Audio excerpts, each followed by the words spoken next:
जो आप सभी लोगों का और हम माइक्रोसॉफ्ट का वर्ल्ड पढ़ रहे थे और मैंने आपसे वादा भी किया था कि मैं 3 दिन में आपको माइक्रोसॉफ्ट वर्ल्ड कराऊँगा। तो ये मेरा तीसरा दिन आज आपके साथ है। मैंने होम का पूरा टैब आपको समझा दिया, एक-एक स्टेप और इंसर्ट टैब समझा दिया जो आपके लिए बहुत ज़रूरी है।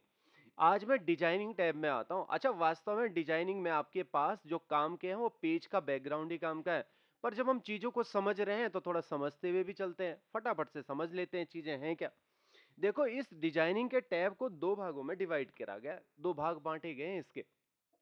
पहला भाग यहाँ से लेकर और यहाँ तक का है जिसका नाम इसने कहा डॉक्यूमेंट की फॉर्मेटिंग है। दूसरा भाग आपका पेज का बैकग्राउंड है।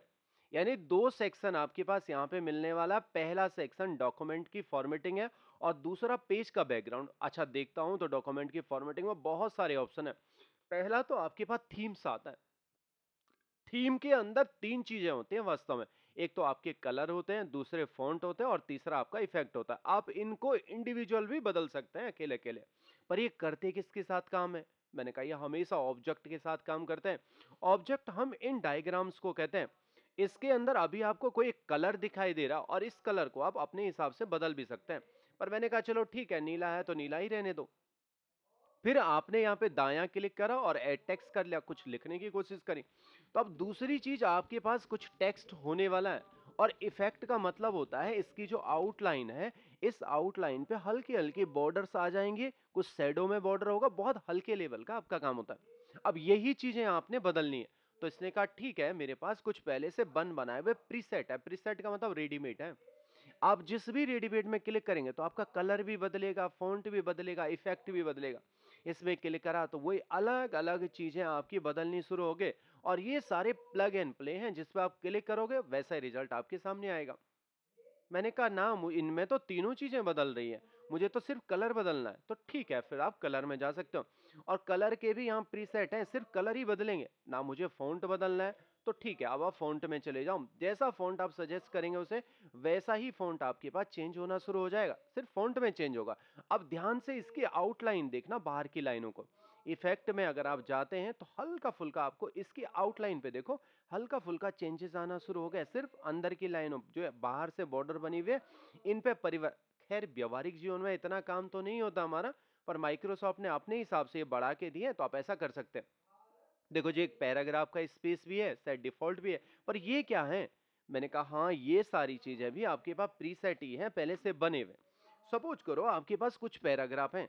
अच्छा, मैं अपने पास कुछ पैराग्राफ ले लेता हूँ रैंडम कमांड से। माइक्रोसॉफ्ट ने टीचर के लिए एक कमांड दी है और उसमें आप रैंडमली कुछ भी पैराग्राफ यहाँ पे लिख सकते हैं। अभी देखो, इनकी स्टाइल कुछ अलग सी है। कौन सी स्टाइल है? मैंने कहा देखो, ये कैलिबरी स्टाइल है और 11 का फ़ॉन्ट है। नाम मैं बदलना चाहता हूँ, तो देखो आप ऐसे में बदल सकते हैं, ऐसे में बदल सकते हैं। देखो हल्का-फुल्का आपको परिवर्तन इनके बीच नज़र आ रहा है। किसी में स्पेसिंग ज़्यादा आ रही है, किसी में कुछ और काम हो रहा है, पर हल्का-हल्का परिवर्तन आपको दिख ही रहा होगा। इसमें आप क्लिक करते हो तो खूब सारा परिवर्तन आपको दिखता है। आप ऐसे में बना सकते हो, ऐसे में बना सकते हो। तो ये सारे परिवर्तन आपने यहाँ से कर लिया। अब ये आपसे कह रहा है कि जो आपने ये सेलेक्ट करा है, क्या इसको आप डिफ़ॉल्ट बनाना चाहते हो? जब कभी भी आप ओपन करोगे, तो उसमें हमेशा आपकी स्टाइल यही बनने वाली है। हाँ, तो आप इसको सेट डिफ़ॉल्ट कर सकते हो। नहीं, मुझे तो पैराग्राफ स्पेस समझना था। तो इसने कहा एक पैराग्राफ से दूसरे पैराग्राफ के बीच जो गैप आता है, उसे हम पैराग्राफ स्पेस कहते हैं। एक दूसरी भी चीज़ हमारे पास होती है, जिसे लाइन स्पेस कहते हैं। एक लाइन से दूसरी लाइन के बीच जो गैप आता है वो लाइन स्पेस, एक पैराग्राफ से दूसरे पैराग्राफ के बीच जो गैप आया उसको पैराग्राफ स्पेस। बट यहाँ पे दोनों ही गैप आपके फुलफिल होते हैं, दोनों गैप बनते हैं आपके। अच्छा, मैंने कहा कैसे? देखो यहाँ पे पहले से प्रीसेट बने हुए। नो करेंगे तो इनके बीच अब कोई भी स्पेस नहीं। कंफर्ट करेंगे तो थोड़ा सा दूरी हो गई, टाइट हो गया, ओपन हो गया, रिलैक्स हो गया, डबल हो गया। अच्छा देखो, इसमें ऐसा नहीं हुआ कि सिर्फ आपके पैराग्राफ बना, नाम तो पैराग्राफ दे रखा था। अगर आप यहाँ पे थोड़ी देर रुकेंगे तो ये इसका नाम बताएगा, before after zero line space one लिख रहा है आपको। अगर आप थोड़ा नीचे आते हैं तो अब इसमें क्या कहा इसने, बिफोर आफ्टर, बिफोर में जीरो, आफ्टर में 4, लाइन स्पेस वन। पर अभी तो लाइन स्पेस वन ही है। पर धीरे धीरे अगर आप बढ़ना शुरू करेंगे तो लाइन स्पेस में भी आपको चेंजेस नजर आ जाएगा।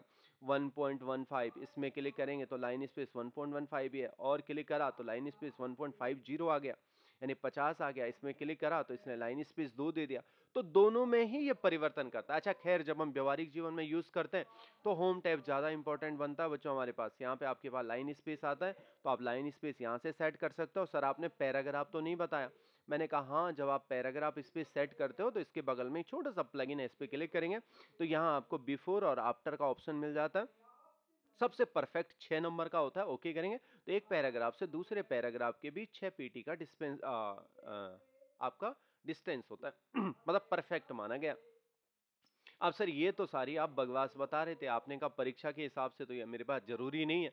हाँ, मैंने कहा ये वाला सेक्शन बड़ा जरूरी है और इसमें से भी ये दो चीजें, एक तो आपके पास वाटरमार्क जरूरी है और आपका पेज का बॉर्डर, ये कलरफुल ज्यादा जरूरी नहीं है। आपने कोई इंस्टीट्यूट देखा होगा, कोचिंग देखा होगा, कंप्यूटर सेंटर देखे होंगे, किताबें देखे होंगे, तो उनमें अपने प्रचार के लिए कहीं ना कहीं कोई आदमी मेरी चीजों को चुरा ना ले, तो उसके लिए प्रत्येक इंस्टीट्यूट या कोई फर्म अपना लोगो लगाती है। अच्छा, कुछ कुछ लोग तो वाटरमार्क भी देते हैं, तो देखो आपने कहा कोई वाटरमार्क दे दो, कुछ वाटरमार्क पहले से बना है भाई, ये प्रीसेट है। अगर ऐसा आपको चाहिए, तिरछे में चाहिए तो डायगोनल हो जाएगा, सीधे में भी आप कर सकते हो। अच्छा, जो आपको पसंद है ये सारे प्रीसेट है, पहले से बने हुए। आपने कहा डू नॉट कॉपी वाला मुझे अच्छा लग रहा है, इसकी कॉपी मत करो, तो आपने यहाँ पे एक वाटरमार्क लगा दिया पर अक्सर आपने ऐसा नहीं देखा होगा डू नॉट कॉपी। आपने किसी इंस्टीट्यूट का नाम देखा होगा, किसी फर्म का नाम देखा होगा, वो कैसे बनाते हैं। मैंने कहा यहाँ पे आप इंटरनेट से और भी चीजें यहाँ से ला सकते हो, जो ऊपर प्रीसेट बने हुए हैं। अपने हिसाब से बनाना है तो आप कस्टम में जा सकते हो। ठीक है जी, मैं कस्टम में चले गया, एक फॉर्म आपके पास आ गया, ये आपसे 3 चीजें कहता है यहाँ पे। ये छोटे छोटे बटन रेडियो बटन कहलाते हैं, आपने नो कर दिया तो ये आपका वाटरमार्क लगा हुआ बंद हो जाएगा। कभी कभी हमारे पास लोगो होते हैं पर पिक्चर मेथड में होते हैं, आपके पास फोटोज है कोई, उस फोटोज को आप अपना लोगो बनाना चाहते हैं तो आपने सेलेक्ट कर दिया। आपकी फोटोज कहाँ रखी हुई है, आप ऑनलाइन भी ला सकते हो और ऑफलाइन है तो आप फ्रॉम फाइल में जा सकते हो और वहां से जहां आपने रखे होंगे वहां से अपनी फाइलें ला सकते हो। मैंने कहा ये मेरी कंपनी का लोगो है और इससे मैं वाटरमार्क लगाना चाहता हूं, तो आपने ओके कर दिया तो ये आपने सेलेक्ट कर दिया। एक और चीज यहाँ पे आती है वॉश आउट। वॉश आउट में ये हल्का सा, अभी देखो हल्का सा लाइट है ये आप चाहते हो थोड़ा सा डार्क हो जाए, तो तब के लिए आपको यहाँ क्लिक करना पड़ेगा, वॉश आउट को हटा देंगे, ओके करेंगे तो अब ये आपका डार्क हो गया। पर नहीं पसंद है आपको ऐसा लोगो, आपको तो लिखना था टेक्स्ट, तो इसने कहा इस रेडियो बटन से हट के आप इसमें आ सकते हैं टेक्स्ट। आपकी भाषा इंग्लिश है और आप कौन सा टेक्स्ट लिखना चाहते हैं। मैंने कहा कैपिटल कैपिटल लेटर में लिखता हूं सुपर 30 सुपर 30 मैंने लिखा और इसने कहा देखो जी इसका फॉन्ट कौन सा आपको चाहिए। अच्छा, बहुत सारे तरह के फॉन्ट है, मुझे इसमें एरियल ब्लैक ज्यादा पसंद आता है। वो इसलिए पसंद आता है, थोड़ा डार्क डार्क लिखता है। ऑटो साइज मैंने इसका रखा है, आप थोड़ा चेक करके भी देख लेना, ये पेज की विड्थ पे डिपेंड करता है, कितनी आपकी विड्थ है उसके अनुसार ही इन चीजों को एडजस्ट करेगा। आप कलर भी कर सकते हो खुद के अनुसार, पर मैंने वही रहने दिया। डायगोनल का मतलब तिरछा होता है, हॉरिजॉन्टली मतलब सीधा होता है। अभी मैं इसे सीधा ही कर रहा हूँ और सेमी ट्रांसपेरेंट को ऑन ही रहने दे रहा हूँ, ओके कर दिया। तो अब देखो सुपर 30 जो लिखा हुआ आया सीधे में आया, नहीं मास्टर जी पसंद तो नहीं आया, तिरछे में होता तो और मजा आ जाता। मैंने कहा हाँ, आप ऐसा भी कर सकते हो और थोड़ा डार्क भी चाहिए आपको, तो ठीक है, आप एक काम करो, डायगोनल को ऑन कर लो, सेमी ट्रांसपेरेंट को हटा दो, अप्लाई और ओके करेंगे तो ये तिरछा भी हो जाएगा और थोड़ा सा आपका डार्क भी हो जाएगा। नहीं पसंद है तो आप अंदर से भी मिटा सकते हो और यहाँ से भी हटा सकते हो। तो देखो आपके पास ऐसा हो सकता है वो आपसे सवाल करे कि आप ऐसा वाटरमार्क लगाओ, तो आपको ये पता होना चाहिए कि आप वाटरमार्क कहाँ से लगाएंगे, है ना। अब आशा है कि आप वाटरमार्क लगा देंगे। थोड़ा आगे बढ़ता हूं तो मेरे पास यहाँ पे पेज का कलर आता है। अच्छा, जनरली मेरा पेज हमेशा व्हाइट होता है और मुझे अगर कोई पेज किसी भी कलर का बनाना है तो मैं यहाँ से कलर बना सकता हूँ, पेज कलरफुल बन गया। आप सोच रहे होंगे अच्छा सर इसका प्रिंट आउट दे दो, प्रिंट आउट में भी ऐसा पेज आएगा। मैंने कहा बिल्कुल नहीं, ये प्रिंट आउट में नहीं आता है, सिर्फ आपके देखने देखने के काम आता है। यहां तो नहीं आया कलरफुल पेज, अब फिर तो इसकी जरूरत ही क्या है। मैंने कहा ऐसा होता है कि मार्केट में हमारे पास कलरफुल पेपर भी आते हैं, बहुत सारे कलरों के पेपर। और सपोज करो आपने नीले कलर का पेपर मार्केट से परचेज कर दिया और वो आपने अपने प्रिंटर पे लगा दिया, अब आप उसमें प्रिंट देना चाहते हैं और ये जो टेक्स्ट है वो कैसा आएगा उसके लिए ये काम आते हैं। देखो कैसे व्हाइट पेज है आपका और आप इसमें सफेद लिखना चाहते हैं, अभी मैंने नो कर दिया और ऐसा सपोज करो आपको ये व्हाइट कलर में चाहिए, तो तब तो ये तो दिखेगा ही नहीं भाई, कैसे दिखेगा, कैसे आपको जजमेंट पता चलेगा क्या क्या लिखा हुआ है। पर देखो अगर आप जजमेंट अपने हिसाब से देखना चाहते हैं तो आपने यहाँ क्लिक करा, कलर बना दिया, मेरे पास नीला पेपर है, तो वो चीजें अब आपकी दिखनी बैठ जाती हैं, पर देखो प्रिंट में नहीं आएंगे। तब आपके दिमाग में आता है अच्छा, अगर मुझे इसे प्रिंट के लिए बनाना हो, तो मैंने कहा कोई भी ऑपरेटर वास्तव में ऐसा काम नहीं करता है। क्यों? क्योंकि जब आप इस पेपर को परचेज करते हैं, तो ये पेपर 2 से 5 रुपए के बीच में आपको मिलता है।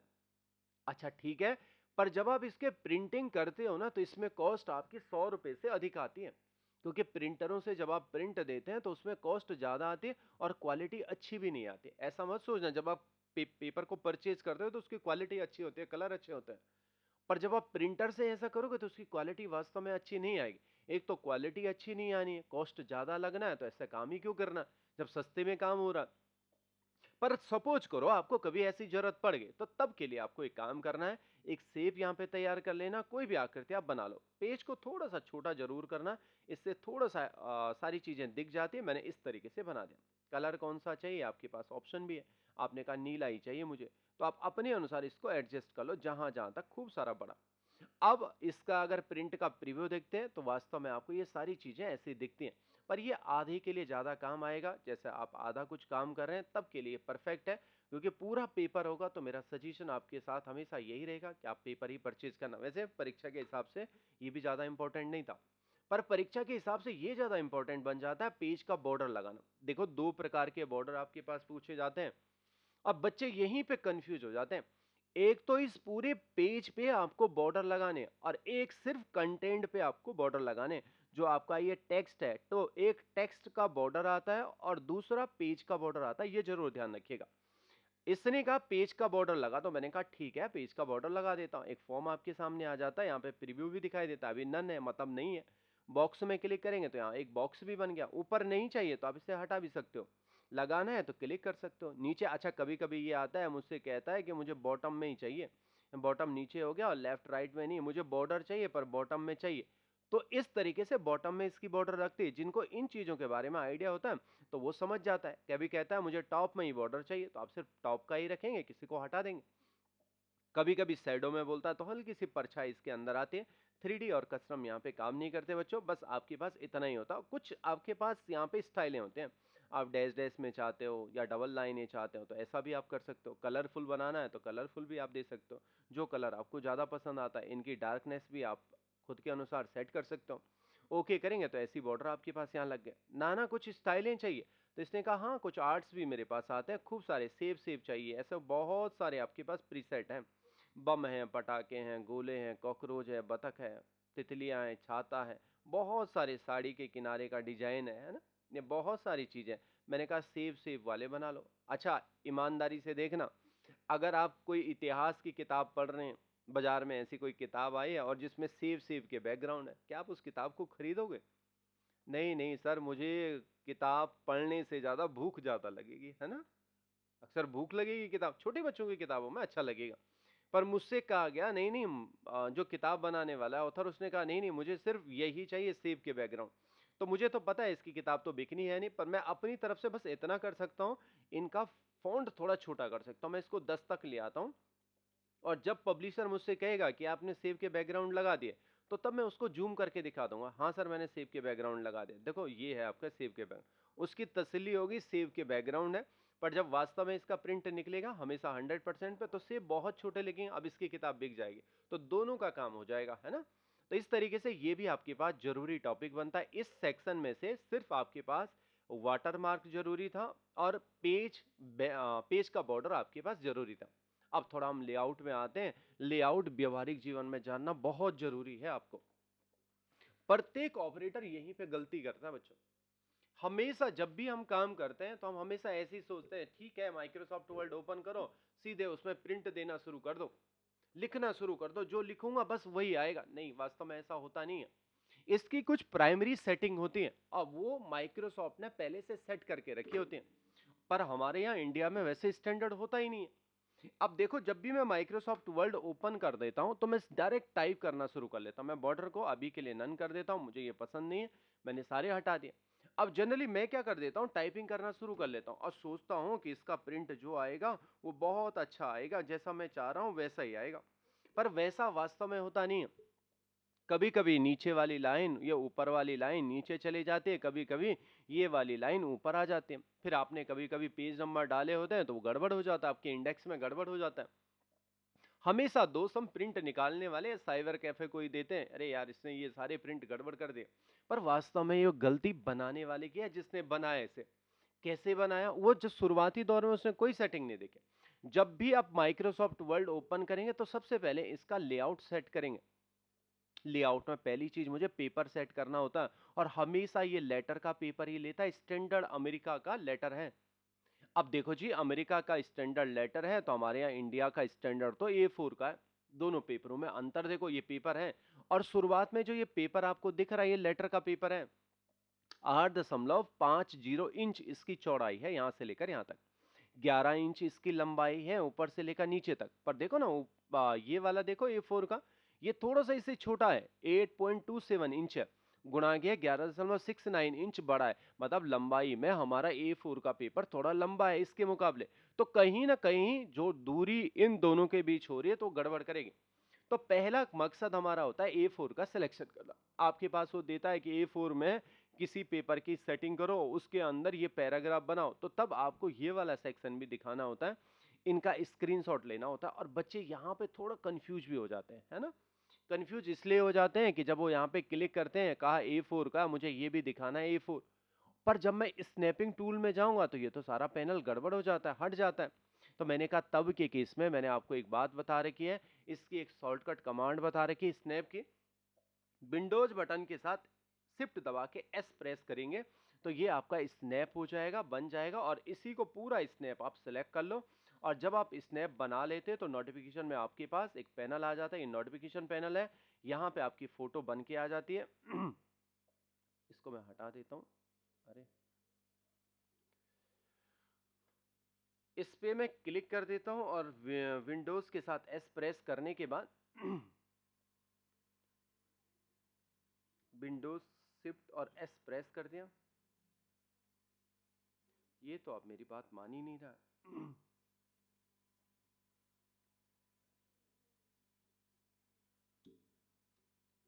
देखो ये सिस्टम अब मेरी बात नहीं मान रहा।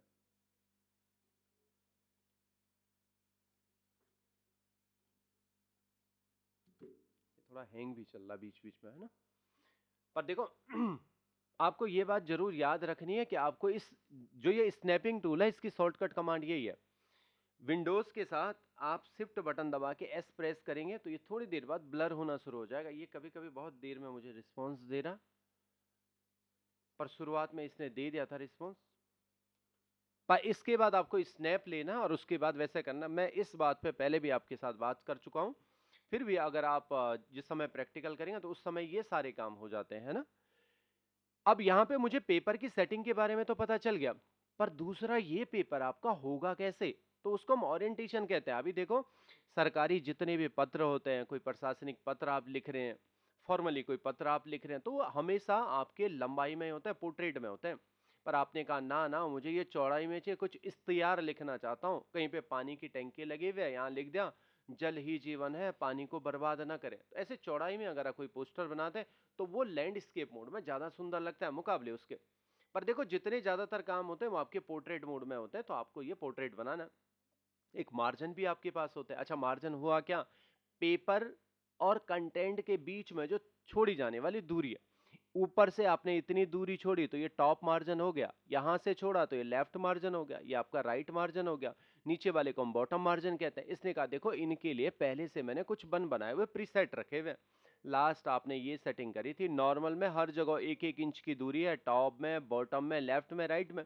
नैरो करेंगे तो हर जगह आधे आधे इंच की दूरी। अब देखो, इनके बीच का डिस्टेंस भी अपने आप चेंज हो गया। कभी कभी हमें ऐसा भी करना पड़ता है, अपने हिसाब से चीजें सेट करनी होती है, तो आप कस्टम मार्जिन में जा सकते हो। टॉप है आप कितना रखना चाहते हो, बॉटम है कितना रखना चाहते हो, देखो आप इनको घटा बढ़ा सकते हो, आगे बढ़ा दिया। पर देखो, इनका पॉइंट्स जो चलता है 1.1 आ गया, 1.2, इसके पीछे आप जीरो लगा सकते हैं, है ना। धीरे धीरे आगे बढ़े तो 3.0 आ गया, इस तरीके से पर सपोज करो ऐसा आया 1.25 का मुझे टॉप में चाहिए मार्जिन, तो ऐसा तो नहीं आ रहा, 2 के बाद तो सीधे 3 आ रहा है। तो जब ऐसी कंडीशन आपके पास आएगी तो ऐसे सिलेक्ट कर लेना, 1.25 आप लिखना, तो ये 1.25 का डिस्टेंस ही आपको देने वाला है। तो इस तरीके से भी आप चीजें यहाँ पे मैनेज कर सकते हो। तो टॉप है, बॉटम है, लेफ्ट है, राइट है। एक गटर भी आपके पास आता है, बाइंडिंग के लिए छोड़ी जाने वाली दूरी को इंडिकेट करता है। अभी यहाँ पे अगर आप इसका प्रीव्यू देखते हैं तो अभी 0 है, धीरे-धीरे बढ़ाना शुरू कर दिया तो बाइंडिंग के लिए आपके दूरी छूटने बैठ गए। आधे इंच की आपने दूरी छोड़ ली। तो ऐसा थोड़ी ना होता है कि सिर्फ लेफ्ट में ही बाइंडिंग होती है, टॉप में भी तो होती है आपकी, तो इसकी पोजीशन होती है।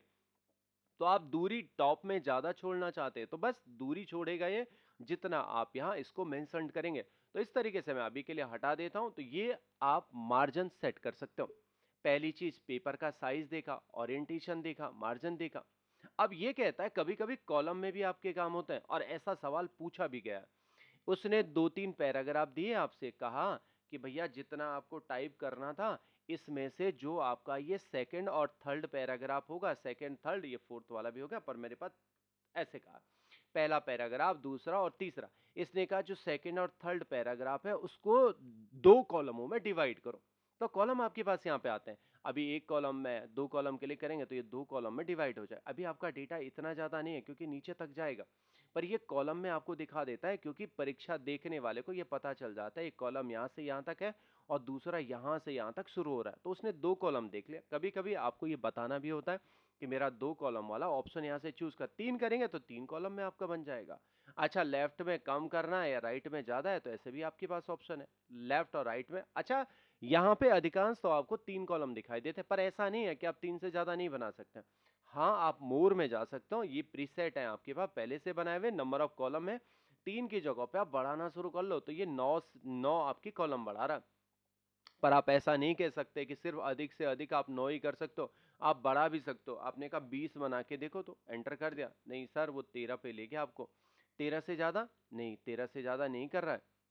तो आपके दिमाग में क्या आएगा, 13 लास्ट है, पर ऐसा नहीं होता। पेज की विड्थ पे डिपेंड करता है आपका पेज कितना बड़ा है। अगर आप इसका ओरिएंटेशन बड़ा कर देंगे, पेपर ज़्यादा बड़ा हो गया, तो तब आप ज़्यादा भी यहाँ पे कॉलम ला सकते हो, ऐसे कॉलम। अभी 13 तक था तो मैं यहाँ पे 14 कर लेता हूँ, तो 14 भी ले लेगा, तो 14 बना देगा, 15 बना देगा। ऐसे बहुत सारे बना सकते हो, पर डिपेंड किस पे करेगा, पेज कितना बड़ा है। तो पेज की विड्थ पे डिपेंड करता है। अच्छा, नॉर्मली आपके पास जो एग्जाम में आने वाले हैं वो 2 या 3 कॉलम ही आपको देगा, पर 2 वाले मैंने एग्जाम पेपरों में पहले देखे हैं। अब पेज ब्रेक वाला आता है, पेज को तोड़ना है। जनरली पेज तोड़ने के लिए हमने इंसल्ट में भी बात करी थी, पेज ब्रेक ऑप्शन यहाँ पे है, आप यहाँ से भी तोड़ सकते हो। आप चाहते हो इस पेज को मैं यहाँ से तोड़ दूं, तो आपने क्लिक करा, पेज ब्रेक कर सॉरी। अभी के लिए मैं अंडू कर लेता हूँ, तो ये मेरा अंडू हो गया। कॉलम ब्रेक मतलब एंटर एंटर आप मारने वाले हो, तो आपने यहाँ पे कॉलम ब्रेक कर दिया। देखो कॉलम ब्रेक क्या हुआ कि अगर सपोज करो आप इसी के 2 कॉलम बना देते हैं। आप चाहते हो एक कॉलम ये हो गया, जब आप यहाँ से लिखना शुरू कर देंगे तो नीचे तक खत्म हो जाएगा, आगे चले जाएगा। पर आप चाहते क्या हो, ये वाला दूसरे कॉलम में चले जाए, तो आप यहाँ से क्लिक करके कॉलम ब्रेक कर सकते हो, तो यही चीजें दूसरे कॉलम में चलेगी। एंटर एंटर करना है तो आप एंटर एंटर कर सकते हो, तो ये हो गया। और इसी के कुछ सेक्शन से सेक्शन वाले ऑप्शन है नेक्स्ट पेज में, कंटिन्यूअसली, एंटर एंटर, इवन और ओड पेज में आप कर सकते हो। तो ये आपके सेक्शन बनते हैं। कभी कभी मुझे ऐसी भी नौबत आ जाती है, वैसे आपके काम का तो है नहीं, पर फिर भी आपको लाइन नंबर का पता करना है, तो इसने कहा ठीक है कंटिन्यू डाल दो, तो लाइन नंबर पता चल गई। अभी देखो एक ही पेज आपके पास है, तो इसलिए आपको ज्यादा आइडिया नहीं आ रहा है ना। मैं बहुत सारे पैराग्राफ यहाँ पे ले आता हूँ, कम से कम 50 पैराग्राफ अपने पास ले आता हूँ और एंटर कर लेता हूँ। तो मुझे पता चल गया 151 लाइन है, पर 150 आपके पास लाइन है। इसने कहा रिसेट ईच पेज कर लो या सेक्शन कर लो, तो रिसेट ईच पेज करेंगे तो प्रत्येक पेज में रिसेट होगा। मतलब 29 इसमें है, 34 इसमें, प्रत्येक पेज पे रिसेट होगा। एक सप्रेस वाला भी आपके पास आता है, आप चाहते हो इतने पे ना हो, वैसे आपके काम के तो ये है नहीं, आप यहाँ पे क्लिक करके आप चाहते हो इतने में ना हो तो आप सप्रेस कर सकते हो, और इतने में लाइन नंबर नहीं आएगी, बाकी में बन जाएगा। खैर मेरे काम तो ये आना नहीं है, पर सर कभी अगर जरूरत पड़ी तो मैंने कहा इससे बेहतर ऑप्शन मेरे पास यहाँ रिव्यू टैब में है। इसमें बहुत सारी इंफॉर्मेशन आती है आपके पास, वर्ल्ड काउंट का ऑप्शन आता है, आप इस पे काउंट करेंगे तो पेज आपके पास 4 हैं, वर्ल्ड आपने इतने लिखे, कैरेक्टर इतने, स्पेस के साथ इतने, पैराग्राफ इतने, लाइन इतने, कितनी चीज़ों की जानकारी आपको मिली। तो ये ज़्यादा बेहतर ऑप्शन इसके मुकाबले बनता है, पर ठीक है, ये ऑप्शन भी आपके पास आया है वर्ल्ड काउंट वाला, है ना, कि उसमें पूछा गया था कि आपके पास जितने भी पैराग्राफ हैं उनमें से आप वर्ल्ड काउंट करो, कितने आपके पास वर्ल्ड हैं। तो इस तरीके से आप वर्ल्डों को काउंट ऐसे ही ना करके इसकी तरफ से दिखाते हैं कि ये ऑप्शन आपके पास वर्ल्ड काउंट करने का है। देखो जी, ये सारे ऑप्शन आपके लिए बकवास से सिद्ध होंगे, अरेंज वाले बकवास से होंगे। रेफरेंस टैब में जाता हूं, तो रेफरेंस टैब में कभी कभी फुट नोट्स और एंड नोट पे आपके पास सवाल आते हैं और कभी कभी इस कैप्शन से आपके पास सवाल आते हैं। मेरे को नहीं लगता है कि आपके पास आएंगे, पर फिर भी मैं उन चीजों को भी लेके चलूंगा जिन पे मेरे को लगता है कि हो सकता है ऐसे सवाल भी वो दे सकता है। देखो, सबसे पहले दो प्रकार के आपके पास नोट्स होते हैं, एक फुट नोट्स होता है और दूसरा एंड नोट होता है। फुट नोट्स हमेशा उसी पेज पे लगते हैं। जैसे मेरे पास, आपने अच्छी किताबों में ये चीजें जरूर देखे होंगे, एक आपके पास पेज है और उस पेज में आपने किसी विशेष पर्टिकुलर वर्ल्ड के लिए कोई शब्द देना चाहते हो तो उसी के नीचे आपको कुछ नोट्स लिखेगा। अब होता कैसे है किताबों में कि मैंने यहां पे लिखा था 1947। अब मेरे पढ़ने वालों को नहीं पता 1947 में क्या हुआ, उन्होंने एक बात लिखी, ये बात है सन 1947 की, जब हम लड़ रहे थे। पर उन्हें ये नहीं पता कि 1947 क्या है, तो इसने इसके पीछे एक नोट्स लगा दिया और ओके कर दिया। तो यहाँ पे एक छोटा सा वन लग जाता है और ये आप नीचे की तरफ नोट्स लिखते हो। मैंने लिख दिया इंडिपेंडेंट डे ऑफ इंडिया। अब इस तरीके से लिख दिया। अब जो पढ़ने वाला होगा तो वो यहाँ पे देखेगा, अच्छा इस वन का मतलब क्या है, इंडिपेंडेंट डे ऑफ इंडिया। तो इसी पेज पे ये काम होता है। और ऐसे ही आपके पास एक और नोट्स होता है, एंड नोट। जितने भी आपके पास पेज होंगे, अभी मेरे पास 4 पेज हैं, अगर हो सकता है 50 हो, 10 हो, 100, तो उनके सबसे लास्ट में आप इस वीडियोस पे सबसे पीछे एंड नोट लगाना चाहते हैं, ओके करेंगे, तो सबसे लास्ट में आपके पास एंड नोट लगेगा। फुट नोट्स और एंड नोट में एक अंतर ये होता है कि फुट नोट्स हमेशा उसी पेज पे लगते हैं, जिस पेज पे आप बना रहे हैं, इस पेज पे बनाए तो इसी पेज पे लग गया। एंड नोट सबसे लास्ट में बनते हैं। एक और पहचान इनकी होती है कि कैसे पहचानेंगे कौन फुट नोट्स है, एंड नोट है। फुट नोट्स हमेशा 1 2 3 के सीक्वेंस में होते हैं, 1 आएगा तो 2 आएगा, 3 आएगा। पर ये वाले हमेशा रोमन गिनतियों में होते हैं, and node first second third वाले इसमें होते हैं। अच्छा, इसको भी बिब्लियोग्राफी को रहने देता हूँ, आपके काम का नहीं है, पर यहाँ पे ये कैप्शन कभी कभी आपके पास आता है। अच्छा, सवाल इस तरीके से आया हुआ है, इसीलिए मैं इस पे चर्चा कर रहा हूँ। उन्होंने हमारे पास ऐसा दिया था, एक टीयर ड्रॉपर सेब दिया था। मुझसे कहा कि एक सेब बनाओ जिसका नाम टीयर ड्रॉपर है।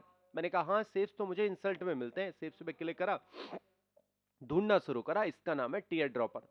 आपने ओके कर दिया और एक सेब बना दिया टीयर ड्रॉपर। अब ये कहता है कि इसका नाम आप कैप्शन से लिखो, सेव वाटर।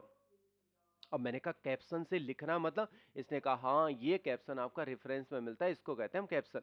तो इसने कहा ठीक है, कैप्शन से लिखो, क्या लिखना है इसके बारे में। तो यहाँ आपके लेवल होते हैं और ये कुछ पहले से बनाए हुए लेवल हैं, पर इनमें तो सेव वाटर कहीं लिखा ही नहीं है। तो आपको नया लेवल बनाना होता है, तो जिसे इन चीजों के बारे में पता होता है वही बनाता है। तो इसने कहा यहाँ पे लिखना था सेव वाटर, ओके कर दिया। तो यहाँ पे आपके पास सेव वाटर लिखा भी आता है और यहाँ जब आप ओके कर लेंगे तो ये सेव वाटर वाला आपके पास कैप्शन भी आ गया। तो इनको हम कैप्शन कहते हैं। इस तरीके से आपने नाम दे दिया। आप सोच रहे होंगे कि यार मैं तो वैसे टाइप करके भी कर सकता था, बट आपको टाइप करके कर सकते हैं, पर आपको ये दिखाना होता है पैनल कि मैंने यहाँ से लिया। ये भी आपकी स्क्रीन पे आना चाहिए, इसका भी स्क्रीनशॉट आएगा और ये भी आपके पास आएगा कि मैंने सेव वाटर यहाँ पे लिखा हुआ है। जब ऐसी चीजें आपको दिखानी होती हैं तो वो ऑप्शन भी आपको दिखाना होता है कि जिससे मैंने ये ऑप्शन लिया है। तो यहाँ से भी बच्चों आपके पास ये वाला सवाल आया था। बाकी मेलिंग आपके व्यवहारिक जीवन में भी नहीं आएगी काम, और हो सकता है जो आरओ वाले हों तो उनके काम आ सकते हैं, पर एपीएस के लिए ज़्यादा काम आती थी। एक पत्र को बहुत सारे लोगों को भेजना था, पर परीक्षा के हिसाब से ज़्यादा जरूरी नहीं है। रिव्यू टैब होता है, पुनरावृत्ति से रिलेटेड काम होता है। स्पेलिंग एंड ग्रामर आप कर सकते हो चेक। कोई स्पेलिंग आपके पास होगा तो उसको आप करेक्ट कर सकते हो सकता है लिखने के लिए आ जाए आपके पास, पर स्क्रीनशॉट आ जाए तो आप स्पेलिंग देखो। मैंने यहाँ पे एक शब्द लिखा कलर, COLOUR कलर, एंटर करा तो इसने इसे गलत बता दिया और एक कलर ये लिखा। अब इसमें ये शब्द गलत इसलिए है, वैसे मेरी जानकारी के मुताबिक ये बिल्कुल सही है, इंडियन इंग्लिश के मुताबिक तो बिल्कुल ये सही है, पर देखो यूएस इंग्लिश के मुताबिक तो ये बिल्कुल सही नहीं है। क्यों? इसके नीचे लाल लाइन आए, इसे आप ठीक करना चाहते हो। स्पेलिंग एंड ग्रामर में गए तो इस शब्द को ये सिलेक्ट कर लेता है, आपको सजेस्ट भी करता है आप ऐसा कलर चाहते हैं या कूलर लेना चाहते हैं। आवाज भी सुन सकते हो इसकी, आप चेंज करना चाहते हो तो चेंज कर लो, इग्नोर करना है तो इसके नीचे लाल लाइन ही आएगी। हो सकता है बहुत सारी जगहों पे आपने लिखा हो इग्नोर ऑल कर सकते हो, डिक्शनरी में कर सकते हो, चेंज ऑल कर सकते हो, तो ये ऑप्शन भी आपके पास रहता है। स्मार्ट से नहीं आएगा, ट्रांसलेट से नहीं आएगा, ये सारी चीजें आपके पास नहीं आने वाली। व्यू में गया, व्यू का मतलब देखना होता है, तो इसमें सारी चीजें देखने से रिलेटेड है। ये आपके व्यू हैं। हमेशा जब आपका व्यू होगा, काम करने का तरीका होगा, नीचे भी है, तो हमेशा आप प्रिंट लेआउट व्यू पे ही रहेंगे, ऐसे काम करेंगे। ये रूलर पटरियाँ दिखती हैं, कुछ ग्रिड्स आपको चाहिए तो ऐसे लगा सकते हो। नेविगेशन पैनल चाहिए तो यहाँ पे एक पैनल आ जाता है, आप नेविगेशन पैनल भी ले सकते हैं। ये जूम से रिलेटेड है, 100% आपका जूम हमेशा रहना चाहिए।